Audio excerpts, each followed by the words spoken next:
Hey everyone, welcome to the Do the Thing podcast. This is your host, Stacey Lauren. Well, you guys, I am excited because I would have never met my next guest had I not been thinking of my friend Jeff, who has a wedding venue that I was like, oh, I've got to connect him with her because he does weddings and she's huge in the wedding space and the stuff that she does is unbelievable. And that's how, I don't even know how I got on the phone call with the two of them, because a lot of times when you introduce people, you just say, here's the connection. But I was like, I guess I'll be on the call.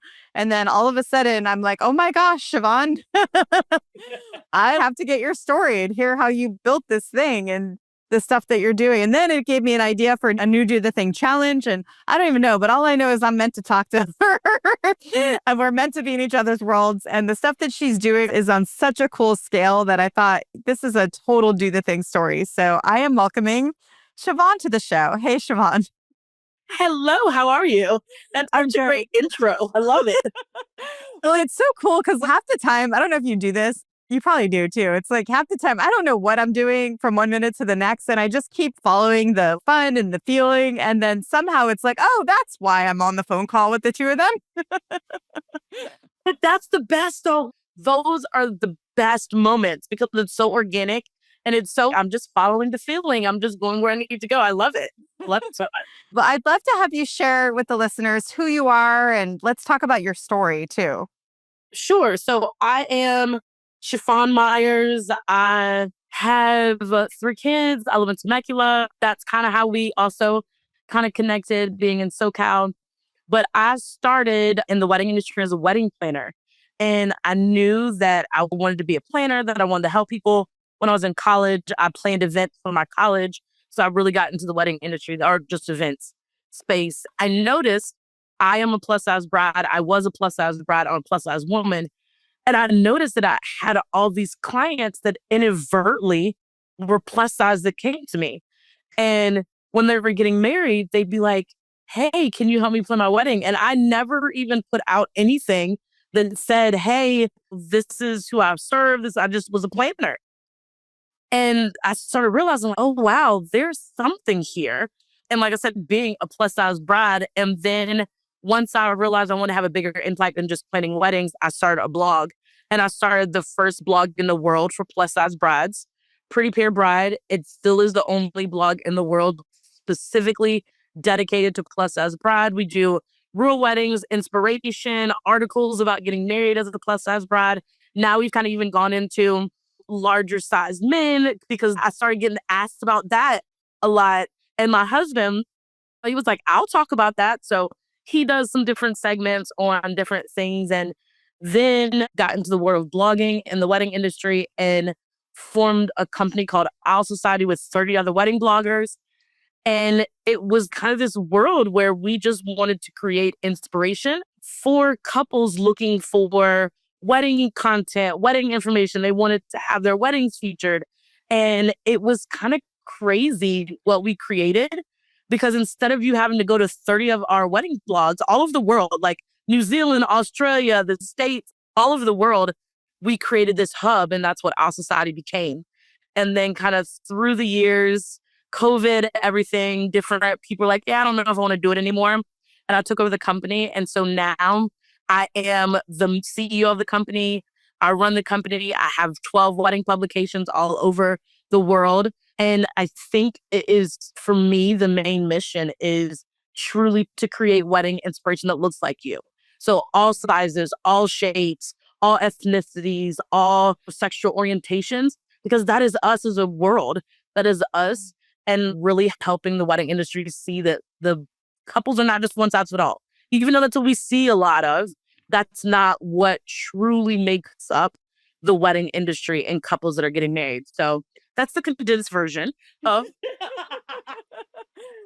who I am and what's done. Yeah, it's so cool. And I know why I know why we met on so many levels. From the listener perspective, I can't wait to dive in to how you did this. How in the world did you even know to do this? All of that. I want to get into that. But for me personally, what I'm over the top excited about is I have devoted my life to what you're doing now, which is like you're taking these people that are doing really cool things, all these bloggers independently, and you're uniting them together with your business. And now you're creating this community of people by uniting other people's zone of genius in one spot. And I love that. I love that. It's so crazy to think about it like that, but it is. And I think it's funny when you hear someone else kind of repeat back, like, what you're doing. I'm like, Stacey, I am doing that. I am. Thank you, ma'am. I am. Yeah, it's so funny because a lot of people don't see that vision. And so that's something. So I owned a staffing company for 20 years. Actually, we were in Temecula also. We had a lot of locations. And one of the things that happened during COVID was how everything went down and no one knew what they were doing. Everyone, for whatever reason, came to us and said, what are we supposed to do? And I'm like, why don't you know the answer? Why are you coming to us? And so then that was my first online interview, actually. And I hated it because I was not online at all at that point. And I had my eyes closed. I was terrified, the whole thing. Anyway, basically, I did this interview and it talked about how we have to unite together. And it was part of construction was our biggest vertical. And so we really wanted to keep construction essential, or so many people, that industry would have lost jobs during COVID.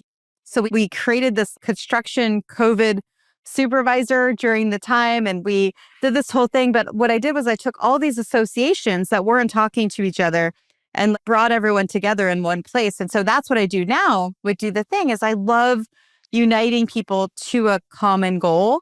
And an example of this, and this is something we'll have to geek out on some point. I'm so excited that you're local to me. You're in trouble now. But we're creating movies for people to show these really heart-centered missions. And one of the movies is At Liberty, which is this organization, Saddles and Service, showing how they're combating suicide rates with veterans using equine therapy. So we're taking this movie and we're creating a movement around it, which is now uniting all of these organizations that normally don't talk to each other, that are helping veterans rediscover their purpose through something. And so this is what I'm obsessed with. And I love that this is why we met, this whole thing. That is so, and I think, and this is what I say, when you hear someone kind of disseminate back to you what you do, but you're not really thinking of it like that because you're in it. Yes. But what you just described is yes. I think for me, when I look at when I started in the wedding industry, so I got married in 2004. We're getting ready to come up on our anniversary, our 21-year anniversary will be this next week.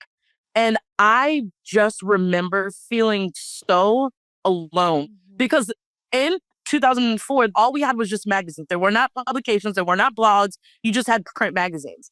And you would never have seen anyone of a larger size. And larger size is like a 12. Let's be completely honest. A larger size is a 12 then, and even now it's smaller. And it's like, I would have never thought of seeing that. And I know that when I first started in the industry, I did have a print magazine and I miss it so much sometimes. But print is just so hard and that's a whole different beast. But it's the uniting people around this mission that I want to see people that look like me.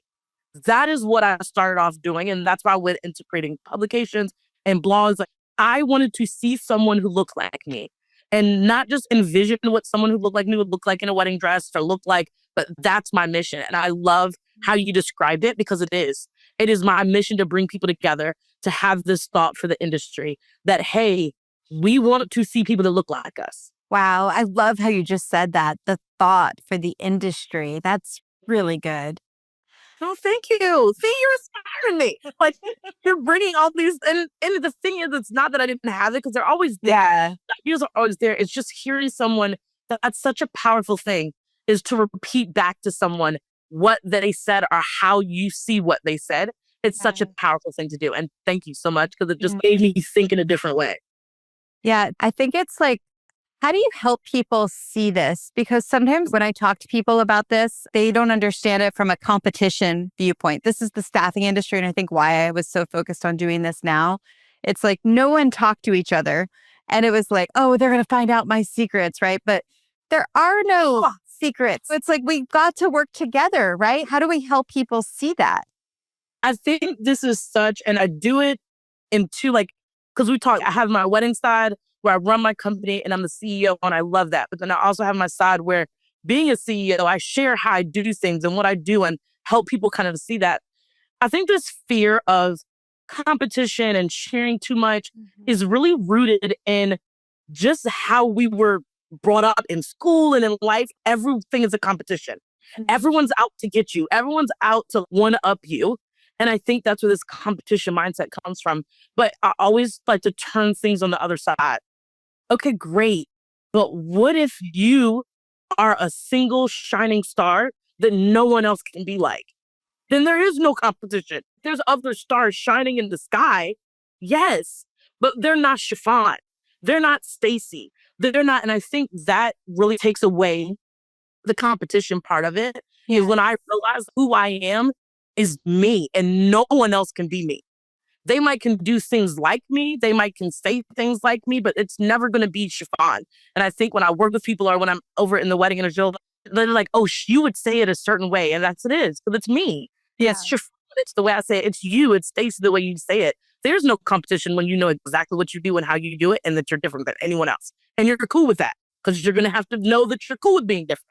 But yeah, no one can do me. No one can do you. We're all separate. I have a challenge. It's called Find Your Voice. And it's so powerful when you're with people, right? And you have that goal together. It's so cool. And so, yeah, so that's what my challenge does. It helps people kind of break away the who I think I need to be and what I'm supposed to be doing. And it strips it all away. So then you're able to show up as you. And I love that you're articulating in this way. One of my mentors actually even says, you are the funnel. For people that know the funnel, it's like, you are the funnel. I say it all the time. Yeah. I say you are the marketing strategy. There is no marketing strategy. You are it. Yes, you can use you as the marketing strategy on any social platform, on anything, but you yourself, you are the marketing strategy. You are the person that is really running everything. You just put it on Instagram, or you just put that on Pinterest, or just put that on LinkedIn, or wherever you want to go, Facebook. But you are the marketing strategy. Same concept. So I'd love to have you share, you have this flywheel of stuff with the publication and the blog and now the IELTS Society, all these things that you're doing. Can you kind of talk us through that for someone that might be wanting to get their voice out? I have to show you something else actually, because then I want to, you're inspiring this. Yay. I'm excited. Here we go. Inspiring. Here we go. I like you when I show you my comfort circles. I'll like you'll understand what that means in a minute. I made it. Okay. So this is my work, basically. I have these comfort circles. So I'm Do the Thing, right? So my whole thing has been about helping people move through their stuff. And so this is like a community too, and it's also the person. And so the horse is basically the person that's still got their video off or they're watching the thing or listening to the thing or reading the thing and just not ready to speak up, speak out yet. That's what the horse is. And then they go through a point where they're ready to find their voice. Like, who am I? Maybe you start journaling. You might start writing your book, or maybe you might start a podcast. You just haven't decided if you're publishing yet, right? Then sharing your voices. Now you're like, okay, I think I'm ready to do a podcast or publish my book or whatever it is. It's a speaking, maybe a TEDx talk, trainings and different things like that. And then you monetize, which is when you make your book into a career, right? Or you're doing a subscription publication, like you mentioned.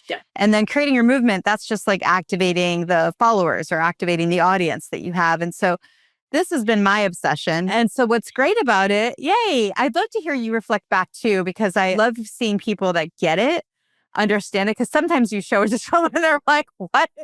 That's why I'm careful with who I show my comfort circles to. I feel so honored. I feel so honored. I've seen them. Thank you. I think I love it. And as I'm looking at it, and it's so funny because I'm a very visual person. So I love how visual it was because I am a visual person. So when I look at what you have there in your circles, that's how I look at personal brands. So I look at it when I'm talking to a client, and this is more on my personal brand side, not the CEO side. Yeah. When I look at my personal brand, I look at it in three ways. I want to create your personal brand.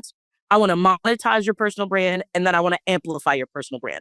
I'm very big on marketing, sales, and PR because they all kind of have that funnel where you have to learn how to really create that personal brand. Who are you? What do you want to say to the world? What's your soul on fire? Which is very anonymous, like you're finding your voice. and then sharing your voice. Great. Once you figure that part out, then you go to the part, okay, now I want to monetize it. Great. Let's monetize your expertise. I'm going to be like, do we need to create some courses? Are you doing some consulting? Are you doing a membership? What are you doing to monetize what sets your soul on fire? Now, the monetize and create, you can't do PR before that. Because I get PR, hey, I have a personal brand already. Can you get me on the Today Show? I sure can. But there's no funnel in place. Right. So we can't actually amplify till all that stuff is in place. And when you're monetizing, we're creating the funnels, we're creating the places, the touch points, the content where someone could go and see who you are. That's all there. Then we can go to amplifying it and kind of getting it and spreading it out into the world. So I loved what you're talking about. I think for me, the way I've done it is very different because I built the companies and then I had to realize that to make those companies run the way I wanted them to, I had to create a personal brand and step forward as the CEO of those. Yes. Yeah. Which is very different than the most people think. Yeah. Most people are like, oh, you're the CEO, you can never be a personal brand. But that actually has really catapulted me Wow. in being the CEO now because I know my personal brand. Yeah, it so resonates because when I owned that staffing company, I was not publicly facing at all up until that interview, which was right before my exit. And so it was like, I wouldn't go on podcasts or anything. And I've always said now that I'm doing this, would do the thing. I'm like, man, if I would have done what I'm doing now, then I probably could have quadrupled my business because I still wouldn't do any speaking or any of that stuff. I was just too terrified to do it all. And so, yeah, I love that you're speaking to this because you're showing that no matter what business you are, you're able to create a personal brand around it to then amplify the business. And I think that, and I say house of you. So house of Shafonne, house of Stacy, house of whoever is listening, that's where you start. You are at the head of your house. And underneath it in all the different rooms can all be the different business ventures you have. You could be the CEO of this company over here. You can be on the board of this company over here. That allows you to kind of have your passions, have the little tentacles out and grow more. And I think I, just as you, had to come to the realization that if I truly want to grow this empire, I have to realize, number one, yes, I can be a personal brand, but over in this venture, I'm just the CEO, and that's okay. Because that's the other part when you start being a true personal brand and you have different rooms, you have to realize, how do I want to be in this room? Do I want to be the CEO? Do I want to be the personal brand? But then you also get into exiting. I know that at some point in time, this empire that I'm building here, I'm going to sell it for millions and millions of dollars. I already know that because that's how I'm creating it. But that meant that I had to realize, okay, you are the CEO there, Shafonne, but you can't be the personal brand per se that everyone sees. So I had to take a step back and realize, hey, I'm the CEO. There's some barriers I have to start putting in. Okay, you can't get to me like you could get to me before because I'm the CEO of a huge empire right now. Right. And that's different. Yeah. How did you do that? How did you set up the boundaries? The progress. Asking for a friend. Asking for a friend. No, I'm just kidding.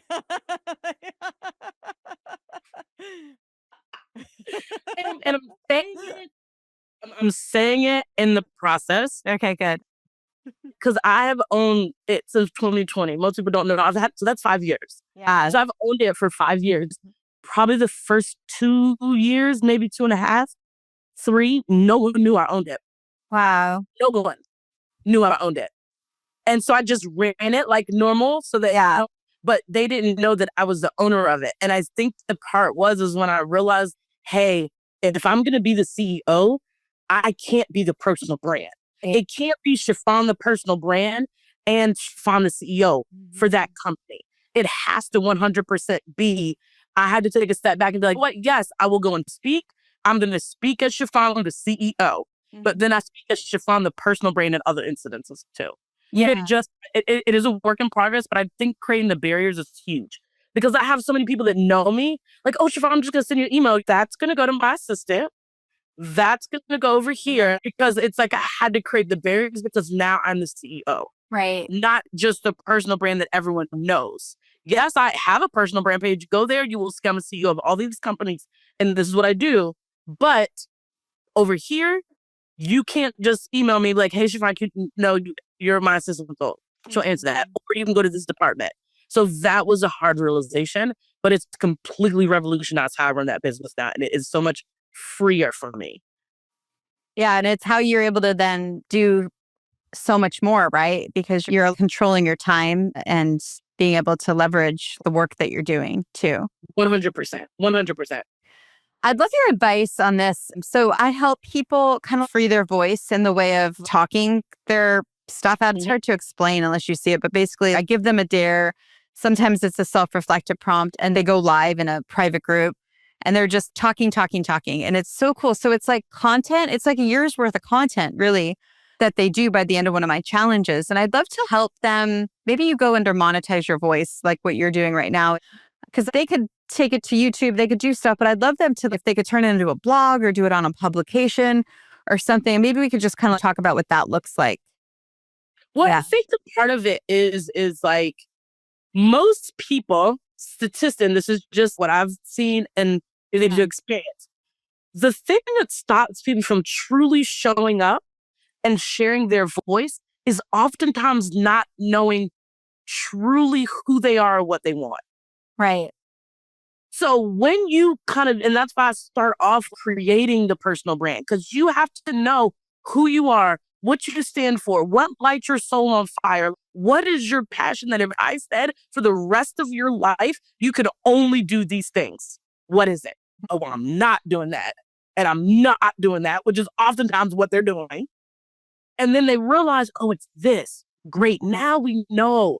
Now we know. So the fear of showing up, the fear of going live, the fear of putting out that offer, that is gone because now I know. I know what it is. So I find that that actually is a big hurdle. But once you get over that and you kind of have disseminated what it is that I want to do, that lights my soul on fire, then you're like, I can't get you to stop talking now.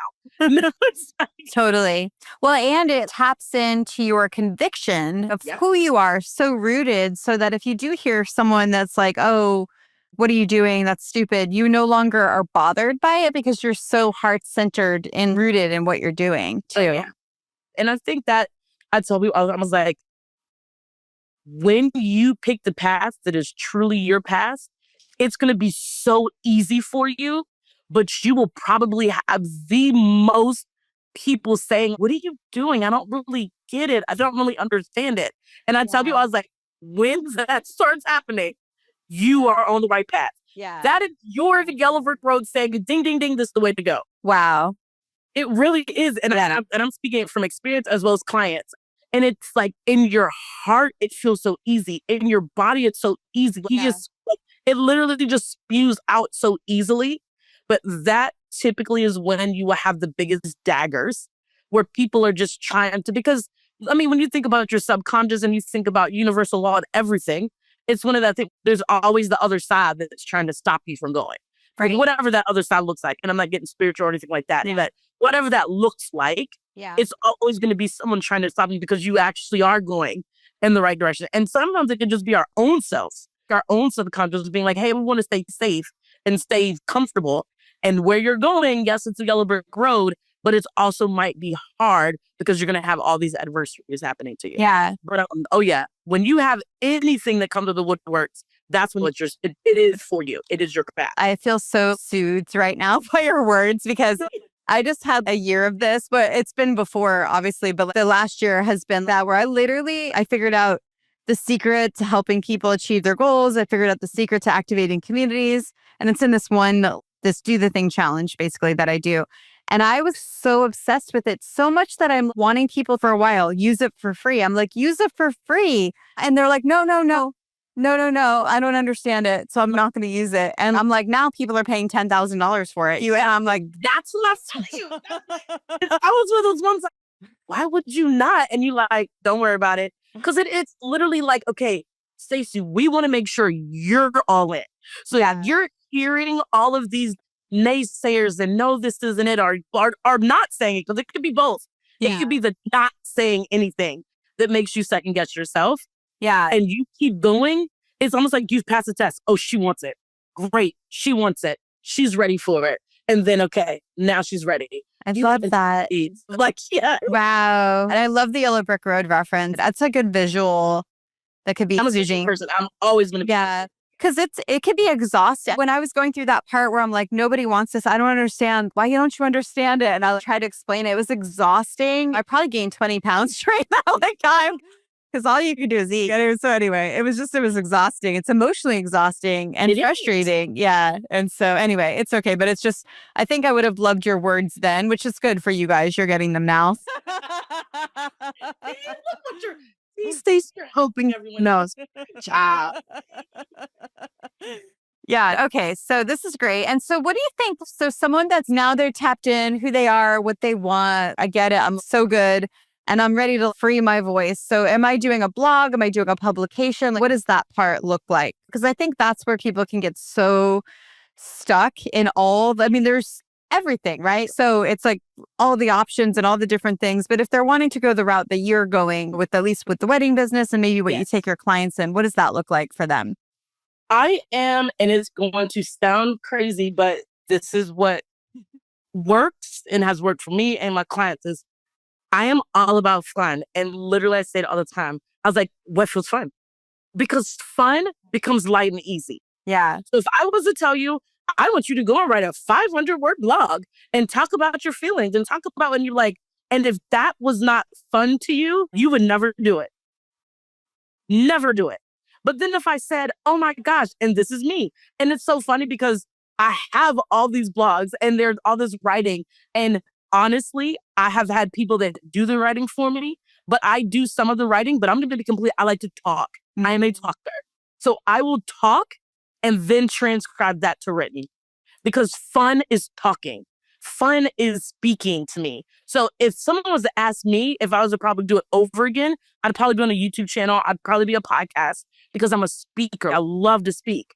But I just learned as I was blogging before all these other things, I just would always speak it and then transcribe it because that for me was the easiest. But if it's not fun, you're not going to do it. And I want everyone for it to be light and easy. If it's not light and easy, we ain't doing it. And that's what I tell anyone I work with or anyone I'm talking to. So pick that thing that's fun. So if it's writing a blog, if it's showing up on video, if it's doing some lives, just pick what is fun to you. And then from there, it will all work out. Because whenever it's not fun, you will not do it. And you're like, I don't know what happened. Do you enjoy doing that? Yeah. Well, actually, Shafonne, I don't. Girl, that's what happened. Or whoever. Yeah, that's what happens. Yes. Wow. Yeah, because when you could tap into your fun, now your internal momentum gets activated and you no longer need a list or a thing because you're so activated from the inside. Yeah. And then you are able to repurpose. And I think that goes back to you are the marketing strategy. Wow. You are it. So whatever is fun to you, that is your main place. Wow. Then everything else gets repurposed. That's the part of it that is so remarkable that I tell people when you become the marketing strategy, you create in the way that it's fun to you. And then you can repurpose in all the other places because you've created initially in the way that was fun to you. You are the marketing strategy. Yes. Yes. Wow. All right. Well, so many things. I'm like, I knew I was going to keep playing with you. I'm like, we're definitely doing more together. You are my people in terms of the whole thing. I love they're the, yeah. You never know. Because I really get, and I love the word activist. I love how when you get activated. Yeah. Once again, this is fun. So for me, this is fun. So you're going to get my best, even though I'm literally, I was like, oh, I guess she's on. Let me hop on. But this is still fun. I mean, this is so good. Yeah, I call it a momentum flywheel because once you're activated from the inside, then it's like you can do everything. You don't have to even think anymore, right? Where I think so many people get stuck at their computer, at their desk, and then you're in isolation. So then you have to look at your list or your spreadsheet or your task thing. And it's like, oh, I got to do this. But when your momentum flywheel hits, it's like, boom, now you get to do all the things because you're no longer thinking anymore. You're just doing. Yes. And I think when you get into that action and moving momentum, that is where you literally become unstoppable. I think it's getting that momentum and getting activated that is hard for people. Yeah. And then knowing what that thing is that does bring that out of you is so key too. Because I love music, I love the dance, I love driving. Literally, I went on a 2-hour drive this morning. That's what I'm saying. But for me, I'm singing and dancing and driving and looking at everything. And then usually I'll come back and that's when I'm like, okay, now I'm ready to work. Yeah. But that's what it's fun for me. So it's like, that's my activation. That's what activates me. Okay. So Shafonne, what is your number one piece of advice for people on doing the thing? Ooh. One of my mentors that I just love him the most, he has this saying, and his saying is, your success is inevitable. And I remember when I first met him, I was like, okay. And it would literally, he'd say it and you'd go, okay. But now I truly embody it, because when you know that whatever you touch is going to turn to gold, when you know that whatever you set your heart to will be great, when you know your success is inevitable regardless, yes, I'm going to have bumps. Yes, I'm going to have things, but my success is inevitable. Girl, there is no stopping. It is literally the sky is the limit. Yeah. And so I always tell people that. And usually as they kind of go along, they first like, oh, there's one, okay. And then by the end, they're like, it is. My success is inevitable, Shafonne. Thank you. But once you realize that, it's like, go forth and be married, darling. Go have a great yes. Go forth and be married. Because they know. They've embodied it. They know. Wow. It's great advice. Yay. Please share with everyone where they can find out about you and work with you. I always like to direct people to my personal brand, just because there kind of has all the spokes to get to everything that I do.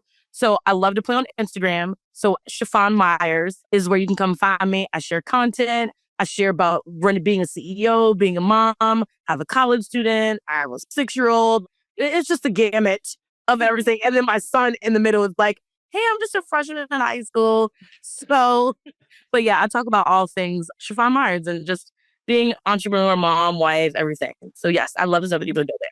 Find me. Thank you so much for coming on. This was unbelievable. I'm so glad that we met. Thank you for having me. Yeah. All right, you guys, thanks so much for coming. Do the thing. Don't wait for opportunity. Create it. And hey, guys, have you checked out my Facebook group yet? Go to dothethingcollaboration.com.